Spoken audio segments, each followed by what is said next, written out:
Hai Asian sekalian, dimanapun kalian berada, kembali lagi dalam acara AZ Podcast Elizabeth International yang hari ini kita akan ngobrol santai dan asik tentang startups ala Asian, 5 cara jitu membangun startup. Ya, bersama saya Mr. Adi Kertayasa yang kesehariannya biasa para Asian panggil sebagai Mr. Adi.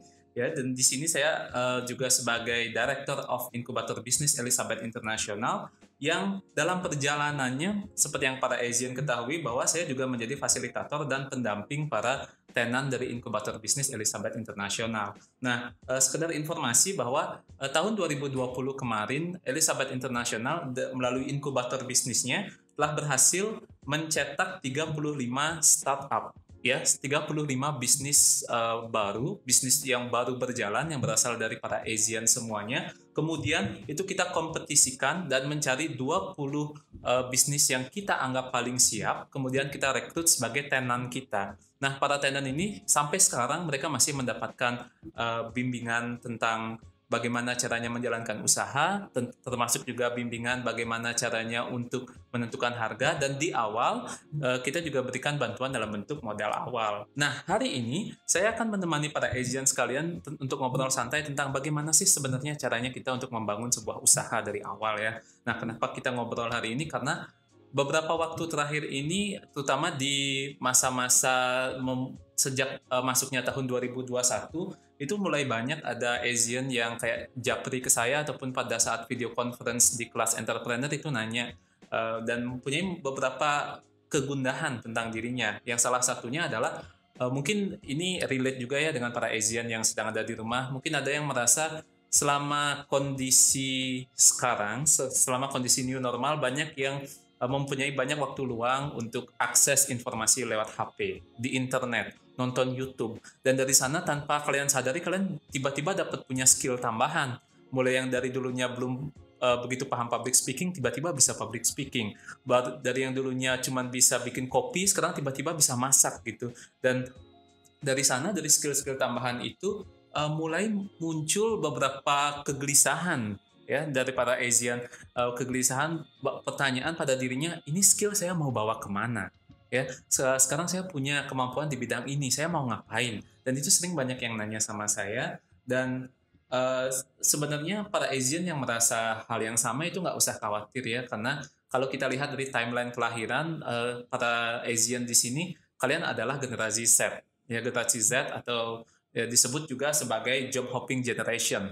Kalau kalian tinggalnya di Amerika, job hopping generation itu gimana? Job hopping generation adalah mereka yang generasi-generasi yang mampu untuk bekerja tidak hanya di satu skill, tapi juga di skill yang lain.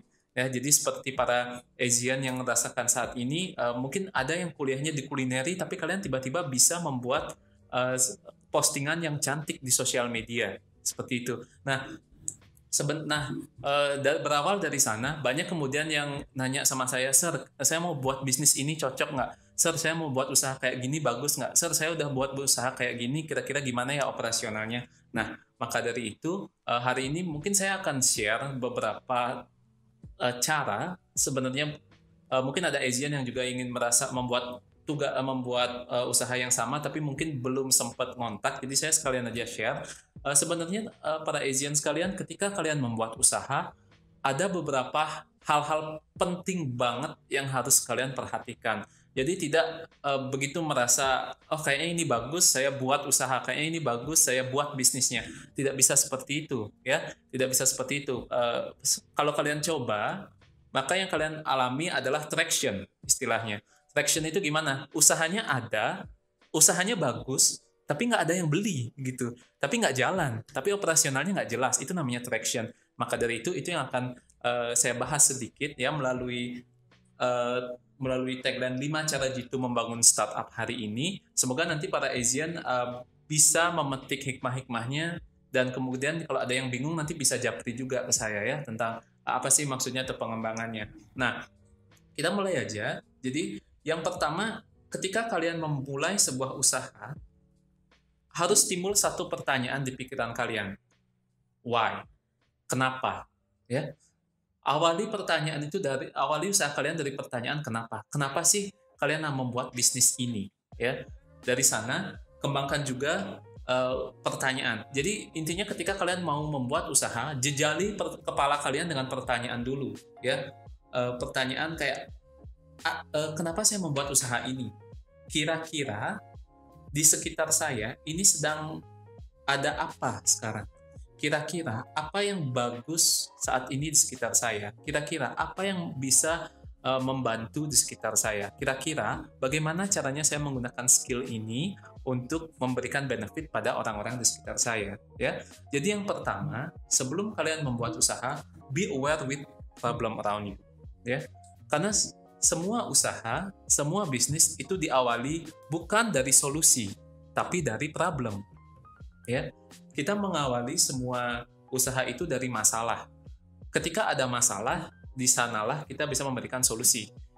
Kita kembali ke prinsip dasar dari bisnis, yaitu ada supply and demand, ya. Ada penawaran, ada permintaan.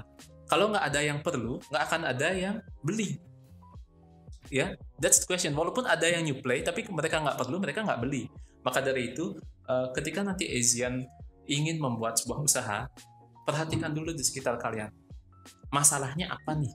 Ya, ketika ngomongin masalah bukan berarti kita ngomongin yang barbar ya, kayak ada demo segala macam. Enggak. Kita mengatakan masalah tentang needs, kebutuhan. Ya, apa sih yang dibutuhkan sama orang-orang di sekitar sini? Apa sih yang saat ini lagi urgent untuk dibutuhkan oleh seseorang? Ya, dari sana kemudian kita bisa untuk mulai mencetuskan ide usaha kita dalam bentuk sebuah prototype. Ya, jadi jangan langsung ke solusi. Ya, kita coba dulu.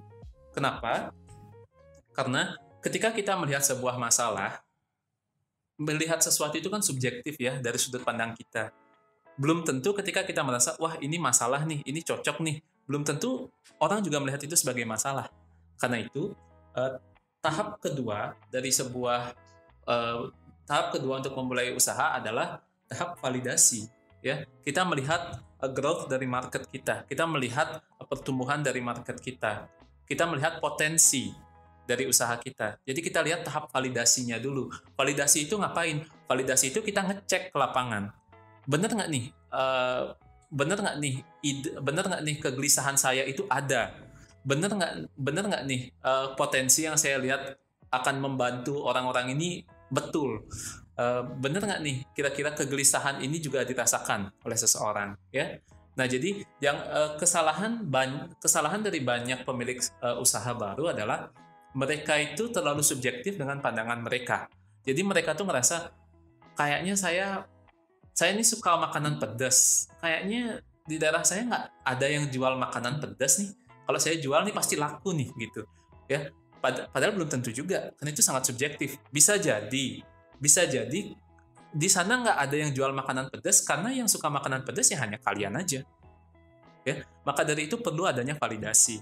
Validasi itu kalian ngecek kembali ke lapangan, ide kalian nih cocok nggak? Caranya gimana? Sederhana, ya. Mulai networking di sana. Kalian bisa ngobrol bareng, ya. Kalian bisa nanya-nanya.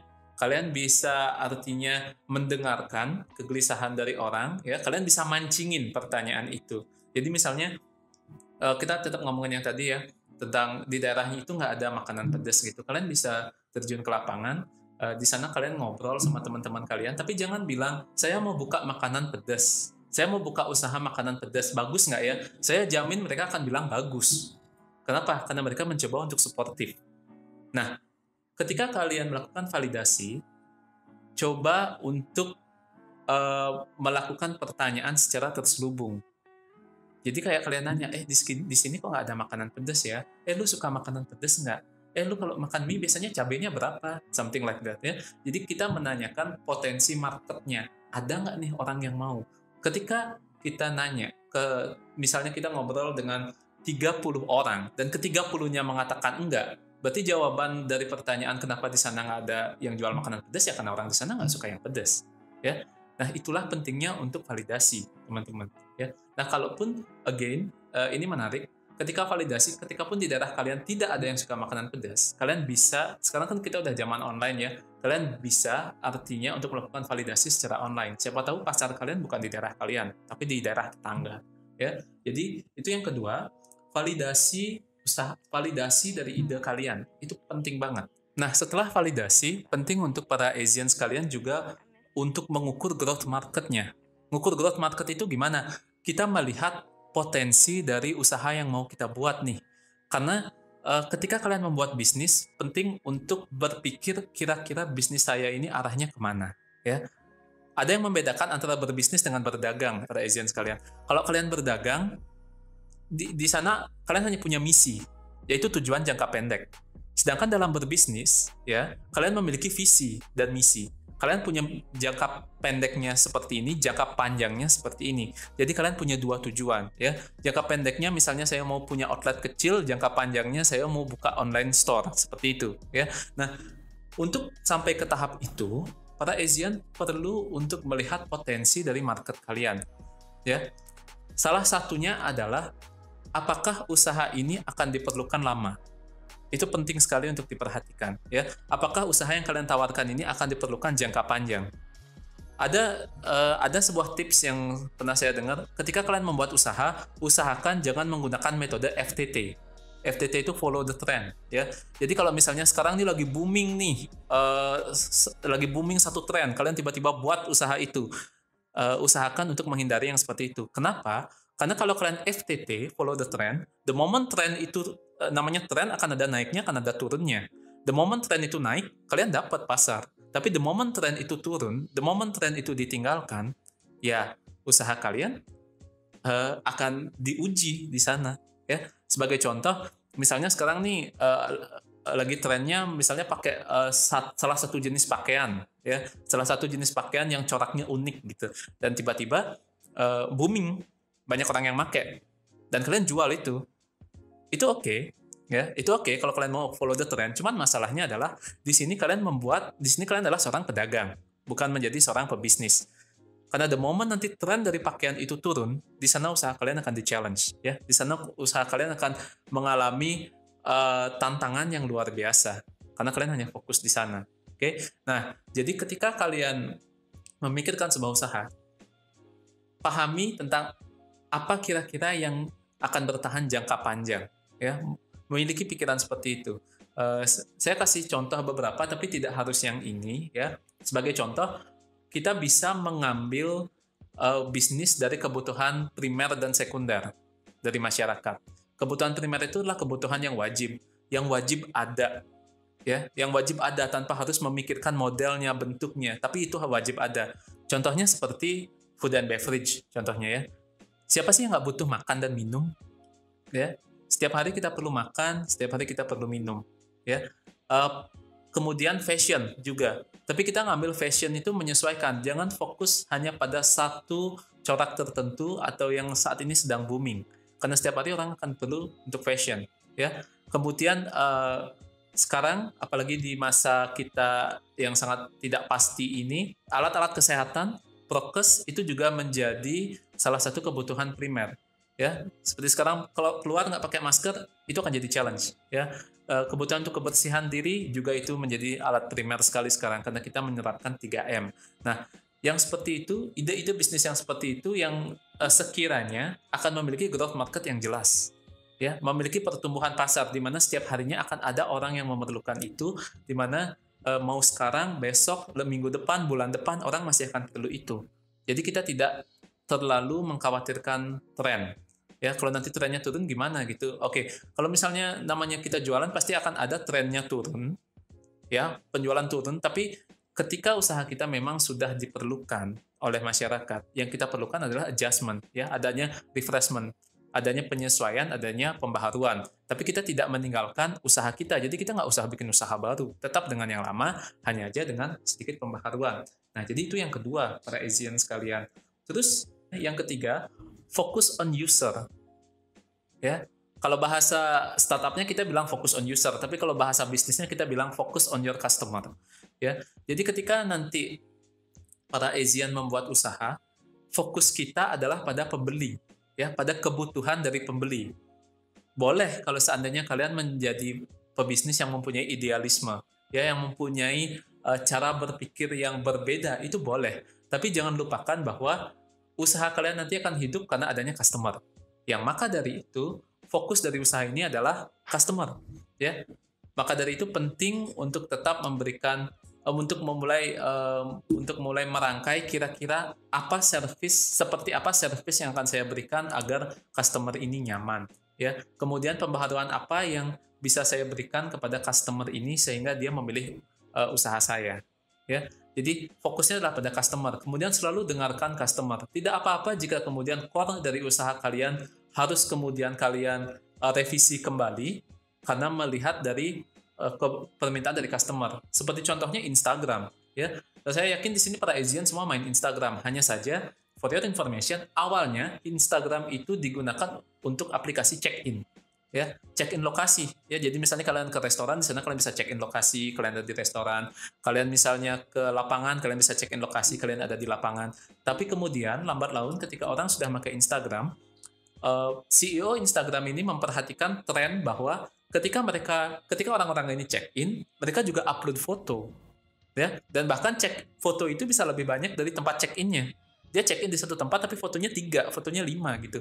Jadi dia di sana melihat kebutuhan dari customer. Fokusnya dia adalah pada customernya. Oh, berarti orang-orang pakai IG, mereka tuh cenderung lebih ke untuk mengabadikan fotonya. Maka dari itu sedikit demi sedikit dia merevisi tujuan dari platform Instagram yang akhirnya kita ketahui sampai sekarang bahwa Instagram itu digunakan sebagai bisa dibilang sebagai platform di mana kalian bisa upload, di mana kalian bisa membuat galeri foto kalian yang bahkan udah jadi search engine juga, ya. Kalau kalian cari informasi bisa cari di Instagram. Hanya saja yang ingin saya tekankan adalah ada perubahan tujuan di awal, ya, yang awalnya Instagram itu menjadi tempat check hanya sebagai tools untuk check-in, sekarang menjadi tools untuk galeri, platform untuk galeri foto. Kenapa? Karena fokus pada customer-nya, ya. Seandainya Instagram dulu hanya tidak berubah, saya nggak begitu yakin Instagram akan tetap digunakan sekarang. Ketika saingannya sudah ada TikTok, dan saat itu saingannya juga Facebook sebelum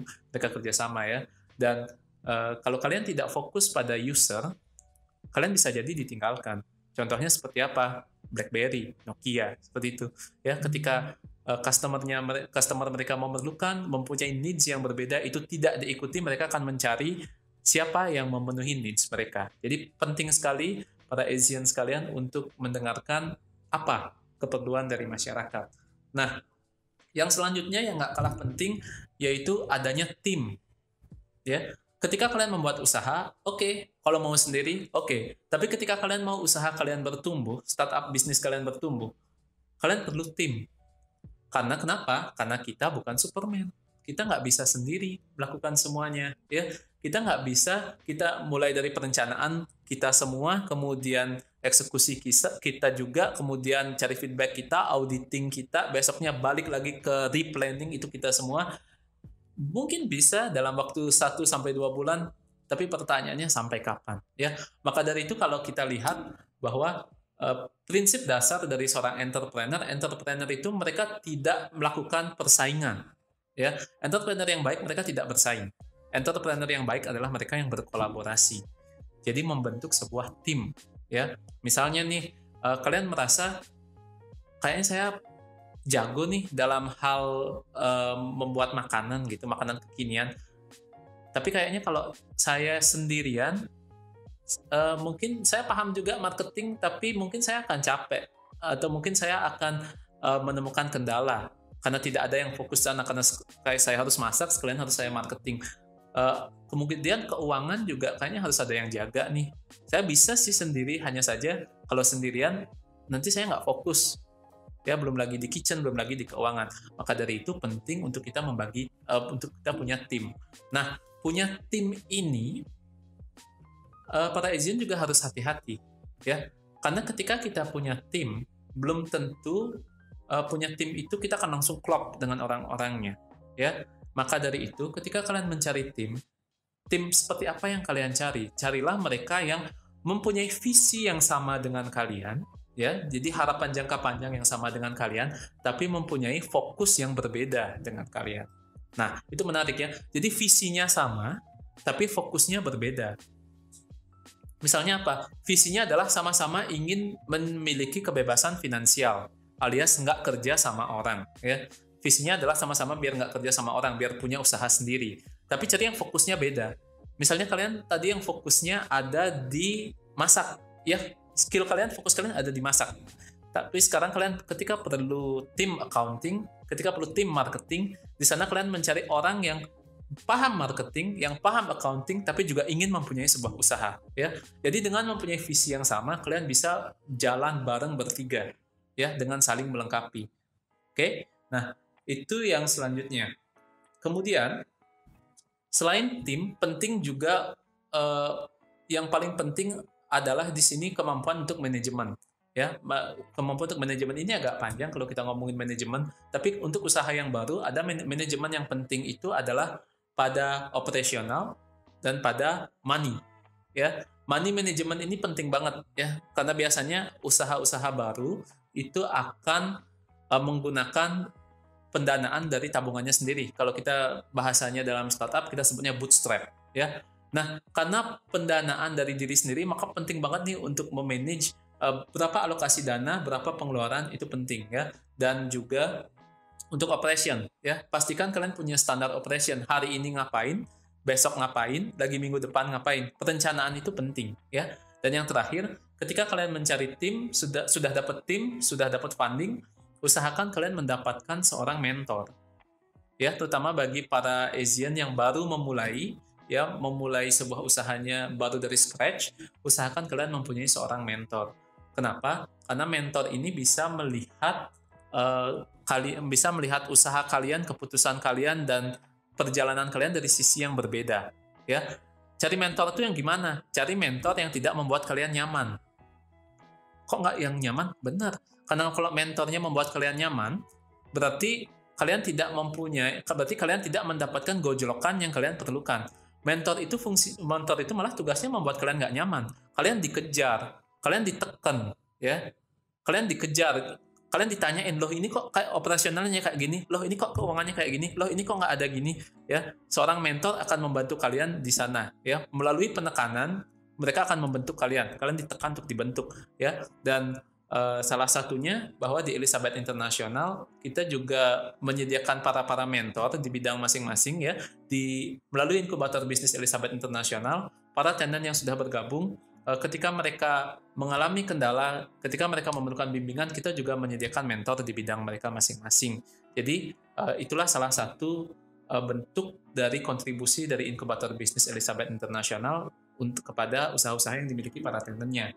Nah, dua yang terakhir yang nggak kalah penting adalah yang pertama authenticity, yaitu keunikan. Ya. Nah sekarang kan kita kembali ke masalahnya. Masalahnya sekarang adalah semua orang punya skill, ya. Semua orang bisa menerapkan skill-skill yang berbeda. Semua orang bisa membuat usaha. Pertanyaannya adalah, ketika semua orang sudah mempunyai usaha, pembeli harus kemana? Ya, pembelinya harus kemana? Maka dari itu penting untuk usaha untuk mempunyai sebuah karakteristik, ciri khas, keunikan, ya. Miliki salah satu hal yang spesial dari kalian. Berikan alasan kepada customer kalian, kenapa sih mereka harus belanja di kalian? Kenapa sih mereka harus pakai servis kalian? Kenapa mereka harus pakai jasa kalian?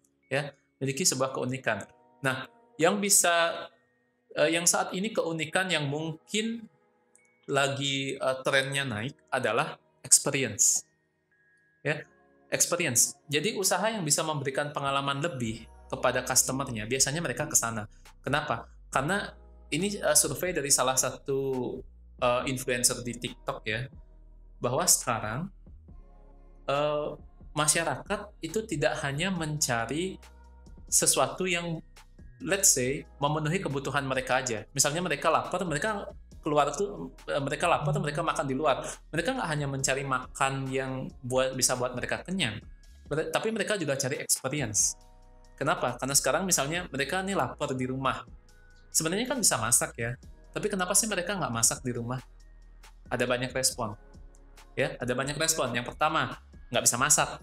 Yang kedua, mager. Yang ketiga, bosen di rumah. Dan ketika mereka keluar, tempat yang bisa memberikan experience tentang tiga hal tersebut, itu akan jadi pilihan mereka. Tempat yang dimana mereka nggak perlu masak sendiri pastinya, mereka makan makanannya yang enak, dan mereka mendapatkan suasana baru, ya. Karena mereka tadi ya let's say udah butek di rumah, kemudian sekarang keluar makan di kafe dan mereka ngeliat wah kafenya ini bagus, tempatnya nyaman, ada spot selfie, ada wifi, ada colokan and whatsoever ya. Itu salah satu contohnya. Jadi yang bisa menjadi diferensiasi dari sebuah usaha sekarang adalah experience-nya. Termasuk bagi kalian yang say mau bikin usaha secara online, ya. Tadi kan saya ngomongin tuh kalau memberikan experience secara offline nih. Kalau secara online itu bisa para Asian fokuskan pada pengemasan, ya. Pada pengemasan berikan kesan bahwa ketika barang itu datang itu akan ditunggu-tunggu, ya. Mereka akan senang. Sekarang kan lagi musimnya unboxing ya. Unboxing itu juga sebuah experience. Jadi ketika mereka membuka packaging kalian, mereka merasa ada kayak kesan, wah kayak gitu. Wah bagus packagingnya, wah serius nih orangnya, wah cantik nih. Ya, itu bisa experience yang bisa kalian berikan. Ya, ditambah dengan satu kartu kecil isi ucapan, terima kasih Kak sudah belanja di tempat kami, semoga nyaman.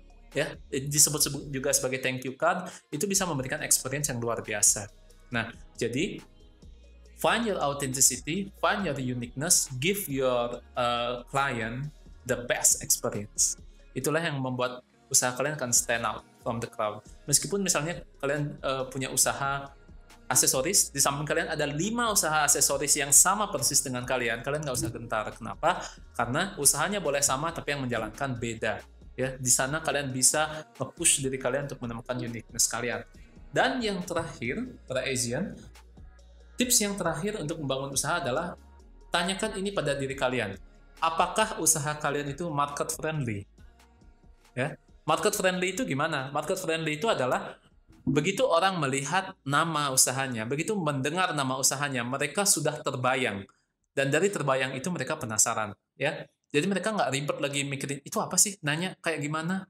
Ya. Jadi tidak terlalu banyak pertanyaan seperti itu. Karena market friendly ini sendiri sebenarnya sejalan dengan ada sebuah teori yang namanya Oskar-Renser Principle. Ya, Oskar-Renser Principle ini adalah salah satu teori tentang bagaimana informasi otak manusia itu menerima informasi. Ya, jadi ketika informasi itu dianggap ruwet, otak itu akan menolak. Ya, ketika otak sudah menolak, ketertarikan itu nggak akan muncul. Jadi dalam teori Oskar-Renser Principle disebutkan bahwa ketika otak kita bisa menerima informasi yang disampaikan dengan sederhana, maka dari sana akan muncul ketertarikan. Ya nggak sih? Coba deh para Asian di rumah, coba sekarang ingat-ingat ketika kalian ngobrol sama orang tapi cara ngomongnya tuh ribet, ada nggak ketertarikan buat ngedengerin? Ya, misalnya pas nanya, ini apa sih? Oh ini namanya gini gini gini. Ini pakai ini pakai itu. Ini pakai teknik seperti ini dengan berbagai istilah yang nggak kalian pahami. Ada nggak ketertarikan untuk lanjut ngobrol? Kalau saya sih nggak sih biasanya ya. Nah, maka dari itu juga teori yang sama berlaku pada usaha kalian. Kalau kalian lihat usaha-usaha startup sekarang, itu namanya simple-simple semua, ya. Itu namanya simple-simple semua. Jadi ketika orang itu mendengar, mereka kebayang, oh ini seperti ini seperti itu. Setelah mereka bisa menerima informasi, mereka akan tertarik. Ya, jadi ketika nanti kalian membuat usaha, jangan membuat usaha yang terlalu ribet, terutama pada nama. Ya, pada namanya jangan membuat nama yang terlalu ribet, terlalu sulit untuk diucapkan. Niatnya ingin keren, tapi ternyata apalah artinya ketika usaha kalian brandingnya keren, tempatnya keren, namanya keren, tapi customer kalian tidak tertarik ke sana. Oke, para Asian sekalian, jadi itu tadi ya 5 cara jitu untuk membangun startup bisnis kalian.